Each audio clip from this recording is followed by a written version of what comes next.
I knew something terrible would happen at the end, not to mention the fact that Michael constantly told me, Latoya, if I die, they're going to murder me, they're going to kill me. He would tell me that, Barbara. Hey everybody, I hope you guys are all caught up with part 1 and 2 of Michael Tried to Warn Us. Now on my latest videos I say that I don't want to make any of the videos too lengthy. Well, this will be lengthy, so I hope you have the time to watch it. Now if you haven't seen those 2 videos, I'll be posting a link in the description box for both videos down below. Now at the end of the second video, Michael had went to London and did a speech in front of a crowd where he revealed pertinent information against his record label Sony and Illuminati member Tommy Mottola. Now in that moment, that was when he actually declared war against them by saying that he would not stop the fight until Tommy Mottola was ended. We have to continue our drive until he's terminated. Now, after Michael conducted that powerful press conference over in London revealing secrets about Sony and Tommy Mottola, he then headed back to America. Once Michael made it back into America, he then headed to Harlem, New York, where him and Reverend Al Sharpton would conduct a special press conference with the National Action Network about more issues he was facing from Sony and Tommy Mottola. Now, Reverend Al Sharpton has been known to fight the powers that be, racism, and various other issues going on within our community and in America itself. Now, Reverend Al Sharpton was there to actually push Michael's message to the American audience, as well as the black community using the National Action Network. Now, people seem to forget that Michael, underneath his vitiligo, he was still a black man. Now, as a black man and as a black person, he faced many racial issues coming from his record label as well as Tommy Mottola. Throughout the years, black artists have been taken advantage of. And it's time now that we have to put a stop to this incredible injustice. It's been, the record companies really do conspire against their artists. They steal, they cheat, they do whatever they can, especially the black artists. Yes, and Sony, Tommy Mottola. Tommy Mottola is the president of the record division. He is a mean, he's a racist, and he's very devilish. So I need your support, not just for me. When you fight for me, you're fighting for all black people, dead and alive. It seems that to me, I really believe it's a conspiracy because the story always ends the same. We pioneer, we innovate, you know, at the end of the story, you know, it's not an accident. It's happened on purpose. So we have to put an end to it forever. Now, if you haven't heard exactly what Michael was saying within that clip, I'll explain it to you here myself. Now, in Michael's press conference, he tried to warn us about the way the record companies treat artists, especially the black artists. Now, during this press conference, Michael was speaking not only as a fan of both Sammy Davis Jr. and James Brown, but also as a black artist. And being that Michael grew up in that time where he watched artists like Sammy Davis Jr. and James Brown get ripped off by their record companies, it occurred to him that that pattern was never going to change, and he knew that he had to do something.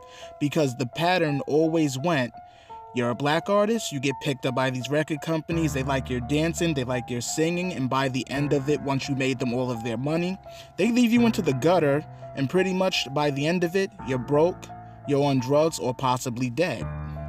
Now, Michael speaking up about this, he was trying to keep that from becoming his fate. But however, they pushed even harder against him. So his warning was heard by the public, but it was heard even louder by Sony, Tommy Mottola, and the Illuminati.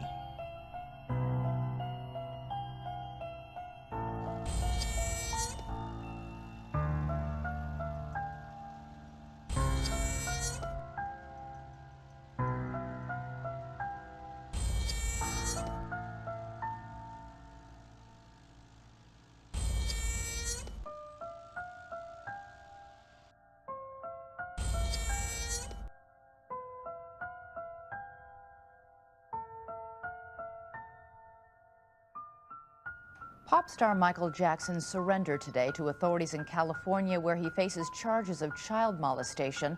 Shortly after he was fingerprinted and photographed, the singer released a statement saying, "Lies run sprints, but the truth runs marathons. The truth will win this marathon in court." ABC's Brian Rooney has more now from Santa Barbara. Now, years after Michael conducted those press conferences in both London and New York, Michael ends up facing a trial where he was accused of child molestation. The years before, Michael had conducted interviews saying that they were after him, but no one actually believed him until this trial actually happened. Michael tried publicly warning everyone for years, stating that they were coming after him, and no one actually wanted to believe or listen to him until this trial actually got underway. This trial was actually set forth to embarrass Michael, humiliate Michael, get Michael arrested, and then lock him up and throw away the key. Now, by them locking him up, they would actually have silenced him, being that how much talking could he do from a prison cell? I mean, he could do writing, however, how much talking could he do from a prison cell? Who would actually listen to him if he actually was found guilty of these charges? Michael knew that he was not guilty, and we knew that Michael wasn't guilty, and Michael would stand this trial and fight for his freedom. He was not going to run away from this fight. He knew what they was bringing to him, and he was actually willing to take the fight on. However, during the trial, Michael began to start feeling ill and started showing up to court within his pajamas and surgical masks. Michael fighting these charges actually drained all of his energy out of him. Now you can see it drained all of his energy each time he entered the courtroom, but however, all of that energy drained, he still ended up being found not guilty of those charges. Now, after being found not guilty of those charges, years would go by before we actually hear from Michael Jackson again. In 2007, that's 2 years after Michael would face the public in a nasty, false trial of child molestation charges. Fighting this trial and providing himself with a legal team actually cost him millions of dollars. Now, this was millions of dollars he didn't have due to Sony not promoting his music and actually allowing him to sell his albums the way he should have been able to sell them. Now, all of this money that was drained kept him from paying the bills which was going on at his house. Now, his house, as everyone knows it, is the N.A.N Ranch, and the N.A.N Ranch was about to go into foreclosure for $24.5 million. The $24.5 million that was given to Michael to save the N.A.N Ranch out of foreclosure was given to him by Jermaine Jackson's friend and colleague, N.A.N. Now, if you've never heard of N.A.N, you're going to hear lots about him in the next few minutes.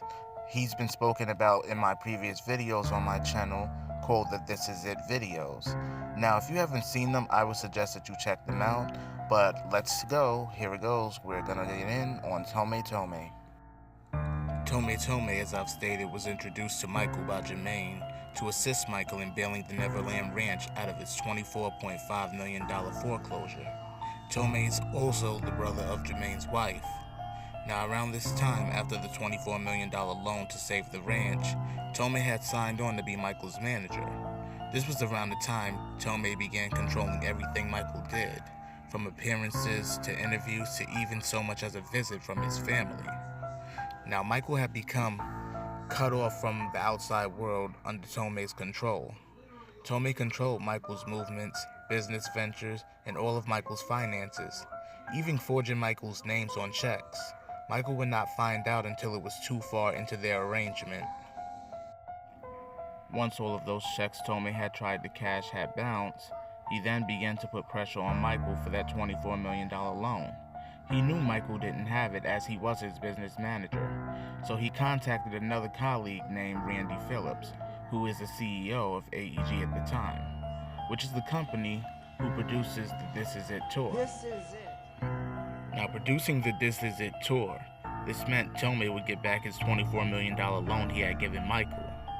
Now, there was one thing he had forgot to tell Michael, was that the $24 million was not his alone. Part of the money that he had given Michael had belonged to Randy Phillips of AEG, which gave Michael ties to that company. Now, AEG started pressuring Michael as well, which ended up getting Michael to do the This Is It concerts. Now, the This Is It concerts was supposed to be a 10-show series at $1 million a show, which equaled to $10 million. Now, the shows were to be in London, where Michael was to say goodbye to music. But just before heading to do the press conference to present the This Is It concert to the public, Michael finds out that Tomei has extended its contract for This Is It from 10 shows to 50 shows. Now, around this time, Michael was 50 years of age and was in good shape physically, but not mentally. The idea of being forced into a 50-show concert through a shady contract twist that Tomei put into order got Michael to thinking of a way to get out of it. Michael could have dragged Tomei to court, but he chose not to, as he would have had to prove that Tomei was actually forging his name onto checks and different documents. Michael began to figure that Tomei was just like the people that he tried to warn us about years ago, that were after him for his money and potentially his life. This is around the time that Michael was doing his rehearsals for the This Is It concerts, where he began to start telling people around him, including friends and his personal psychic and medium June Gatlin, on what was going on and how he still felt that people were after him. He had taken over Michael's complete life. He had taken over. June Gatlin was Michael's spiritual advisor. Michael was deathly afraid of him. That's an excellent word, deathly afraid. What was Michael afraid of? He was afraid of who this man is, afraid of whatever this man may or be capable of doing. Last time we spoke, you told me to check on Dr. Tremaine, and I did a complete checking. This guy, he just has ways about him that looks like see what he's done. There's this divide between me and my representatives, and I don't talk to my lawyer, my accountant. I talk to him, and he talks to them. That's not good. I know it's not good. I don't like it. And I want to get somebody in there with him that I know and trust. I don't know what's in my accounts. I don't know. Oh, that's not good, Michael. I know that's not good. Michael didn't know where to turn and who to trust at that point, being that he was cut off from his family members and not by choice. Michael had had enough of all the attempts to take him down, whether it was trying to take him down by getting him thrown in jail with false accusations, messing with his album sales and his promotion. He was tired of all these attempts against him, and he then began to gather an idea even bigger than any song he had ever written. An idea to lock him into immortality. A plan that will shock the world and leave us to wonder about all of Michael's warnings leading up to June 25th, 2009. That will be the day that we would say goodbye to the King of Pop. And that will be the last day that we see Michael Jackson, the man, because that was the day that he chose to go into hiding. This just about wraps up this series of Michael Tried to Warn Us. Now, if you haven't seen the first 2 parts and you've watched this one, please go back and watch it.